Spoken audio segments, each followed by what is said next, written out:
ಸ್ಕೂಲ್ಗೆ ಹೋಗ್ತಾ ಇದ್ದೀನಿ. ಸ್ಕೂಲಿಗೆ ಚಕ್ಕರ್ ಹಾಕ್ಬಿಟ್ಟು ನಾನು ಗಾಡಿ ತೊಳೆಯೋಣ ಅಂತ ಬಂದೆ. ಗಾಡಿ ಪಾರ್ಕಿಂಗ್ ಮಾಡಿಬಿಟ್ಟು ನಾನು ಅಣ್ಣಂಗಾಗಿ ವೆಯ್ಟ್ ಮಾಡ್ತಾಯಿದ್ದೆ. A few moments later. ಅವನು ವ್ಯಾಕ್ಯೂಮ್ ಕ್ಲೀನರ್ ಇಟ್ಕೊಂಡು ಬಂದ. ಆವಾಗ ವಾಟರ್ ವಾಶ್, ಶಾಂಪು ವಾಶ್ ಅಂತೆಲ್ಲ ಮಾಡಿದ್ವಿ. ಎಲ್ಲ ಮಾಡಿ ವಾಪಸ್ ಗಾಡಿನ ಪಾರ್ಕ್ ಮಾಡಿ ನಾವು ಟೌನ್ ಕಡೆ ಹೊರಟ್ವಿ. ಟೌನಿಗೆ ಹೋಗ್ತಿದ್ದಂಗೆ ಫಸ್ಟ್ ನಮ್ಮ ಕಣ್ಣಿಗೆ ಫಾರ್ಚುನರ್ ಬಿತ್ತು. ನಾನು ಅದನ್ನ ನೋಡಿಕೊಂಡೆ ಬಾಕಿ.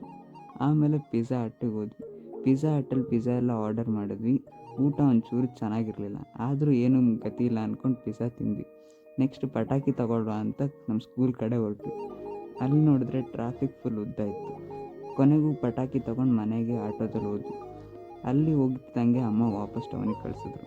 ವಾಪಸ್ ಅಲ್ಲಿಂದ ಬರೋಷ್ಟೊತ್ತಿಗೆ ತಂಗಿ ಸಸುರು ಬತ್ತಿ ಹಚ್ಕೊಂಡು ನಿಂತಿದ್ಲು.